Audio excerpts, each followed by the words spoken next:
On est ici parce que le communautaire est à bout. Mais si on se bat, c'est avant tout, bien sûr, pour toutes les personnes qui y travaillent avec cœur et qui méritent beaucoup mieux, mais aussi, bien entendu, pour toutes les personnes fréquentant nos organismes afin de répondre davantage à leurs besoins. On est là pour ça. Donc, nous allons maintenant vous présenter des personnes qui ont accepté de témoigner de leur passage dans différents organismes de notre territoire.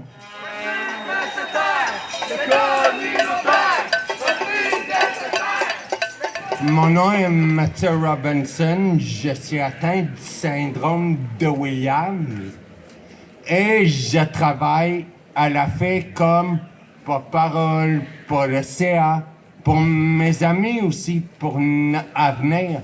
Mais ce que j'aimerais dire en premier, c'est une association,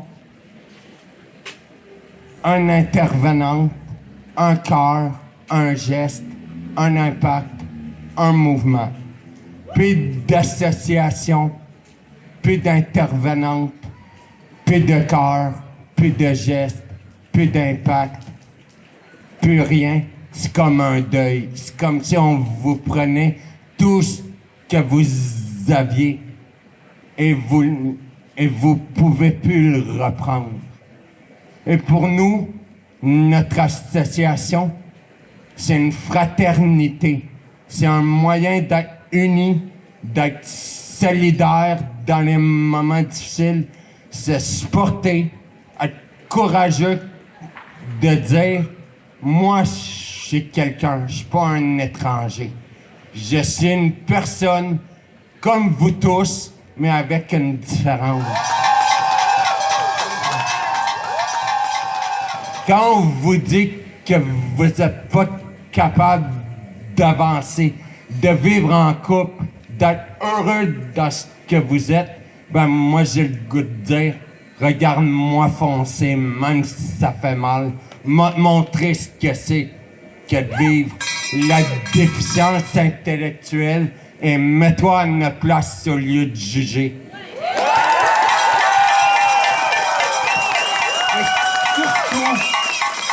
Et surtout, j'aimerais dire à tout le monde d'ici, abandonnez jamais quoi qu'il arrive, car abandonner, c'est être sans vie. Avancer, c'est ne pas abandonner, être capable de tout surmonter ensemble. Merci beaucoup. Moi, je voudrais dire que depuis que le communautaire est entré dans ma vie, bien, je m'en passerai pas. Et le gouvernement non plus ne devrait pas s'en passer. Parce que le communautaire, c'est complémentaire à tous les services qu'une communauté devrait pouvoir bénéficier. Je donne un exemple rapide. Moi, j'ai eu une place en CPE pour ma grande fille quand elle allait avoir 4 ans. Elle a eu un temps partiel seulement 2 jours par semaine et elle était quand même inscrite depuis ma grossesse. Quand j'ai découvert que la Maison des familles existait et qu'elle offrait des haltérophies pour les parents, et ce, pratiquement gratuitement, j'ai bien sauté sur l'occasion pour m'aider dans ma vie de maman. Puis, dès le départ, elle a côtoyé cet organisme, je m'y suis sentie tout de suite chez moi. J'ai découvert des gens accueillants, bienveillants, empathiques, à l'écoute et toujours là pour nous, sans jugement. Cet organisme et les gens qui y travaillent sont des ressources inestimables pour tous les membres qui ont besoin de soutien ou simplement d'un endroit où y être soi-même dans sa vulnérabilité de parent. Être membre de la Maison des familles, ça brise l'isolement. On y fait tellement de belles rencontres de gens de tous horizons, mais qui vivent les mêmes défis que nous. On s'y sent toujours accueillis à bras ouverts. On bénéficie d'une panoplie de services, d'ateliers et de conseils professionnels qu'on n'aurait pas nécessairement accès au public. Puis, étant membre du CA depuis bientôt 3 ans, je sais à quel point c'est important le financement, car je le vois à chaque réunion, comment on est toujours à la recherche de financement, comme on s'appuie sur les dons de la communauté, sur le bénévolat des membres, mais on ne peut pas se fier seulement sur ces derniers pour faire rouler la machine. Avec l'inflation que nous vivons, si nous voulons garder nos employés qui ont tellement la mission à cœur et le cœur sur la main et qui méritent tellement un salaire décent, si nous ne voulons pas être en bris de service ô combien nécessaire à la communauté, le gouvernement se doit de financer adéquatement nos organismes. Je leur dirai donc, posez-vous même pas la question, puis lâchez-les pas. Parce que le communautaire, c'est ce qui unit la communauté. Et je dis à tout le monde du milieu, lâchez pas votre bout. Merci Marie-Ève. Je dirais un gros merci à Léa de son témoignage qui est vraiment touchant. Je suis très, très, très honorée d'être avec vous ce matin. Donc, je m'appelle Martine, je suis une ancienne toxicomane. J'ai vécu plusieurs enjeux et défis tout au courant de ma vie dans différentes sphères. Je suis une survivante de violences conjugales. J'ai eu recours à plusieurs organismes communautaires dans les dernières années tels que Au Rivage, Dorémy, le CALAC, le Marchand de lunettes, la CAF, l'Association des locataires et plusieurs autres. Au Rivage est arrivé au bon moment dans ma vie. J'ai cogné à la bonne porte au bon moment. Les professionnels que j'ai rencontrés dans différents organismes m'ont soutenu, m'ont cru, ils m'ont entendu, ils m'ont accompagné dans la bienveillance et à mon rythme. J'ai eu la chance de rencontrer des intervenants et des intervenantes extraordinaires qui sont à leur place et qui ont su faire la différence à leur façon. Aujourd'hui, j'ai 21 mois de rétablissement.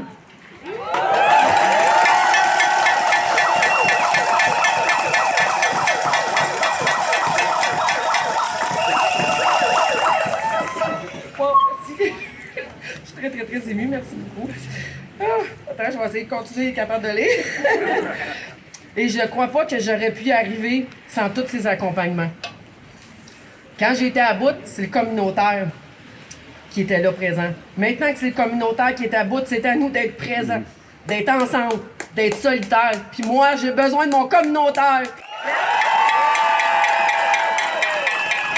Donc, j'invite maintenant Manon de la Maison des Jeunes, Express 12-18 de Plessisville, à s'avancer pour dire son petit mot.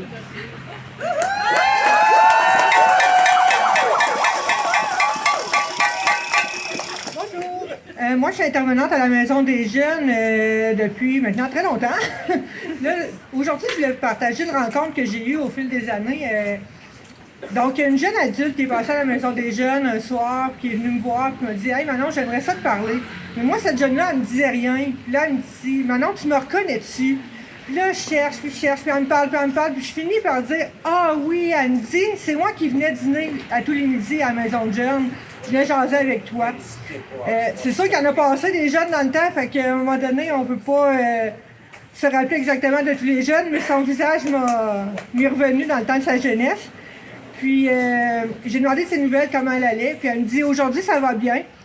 Moi, je tenais à passer te voir aujourd'hui pour te remercier, parce que quand je venais dîner à la Maison des Jeunes, puis que je venais jaser avec toi, ben chez moi, ça allait pas bien. Il n'y avait rien dans le frigidaire, fait que je venais profiter des repas gratuits qu'ils offraient à la Maison de Jeunes. Je venais jaser avec toi quand mes parents se chicanaient que ça allait pas bien à la maison. Puis elle me dit, si tu savais le nombre de fois que j'ai pensé au suicide, mais que je me suis arrêtée parce que je savais que je pouvais aller te voir, puis aller discuter avec toi, puis que tout irait mieux après. L'histoire de cette jeune-là, c'est un exemple parmi tant d'autres.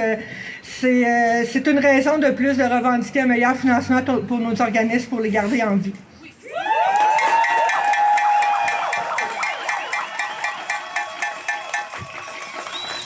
Merci Manon pour ton témoignage. La dernière et non la moindre, j'invite maintenant Gina du Centre d'action bénévole de l'Érable.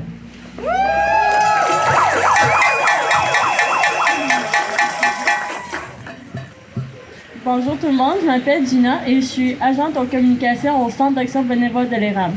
Au sein de notre organisme, nous avons une directrice et une travailleuse de milieu qui n'arrêtent littéralement jamais. On a aussi 2 personnes qui sont responsables entièrement dédié à des programmes majeurs, l'accompagnement transport et la popote roulante. De mon côté, je gère 5 programmes, en plus de notre présence en ligne. C'est d'ailleurs sur nos réseaux que je vois à quel point que nos services sont essentiels. Nous recevons régulièrement des commentaires de personnes qui nous disent à quel point nous faisons une différence dans leur vie. Ces témoignages nous touchent énormément, mais ils ne financent pas nos services. Nous faisons notre part pour offrir des services essentiels à notre communauté. Pour les gens en perte d'autonomie, nous offrons des accompagnements à des rendez-vous médicaux. On fait des milliers par année.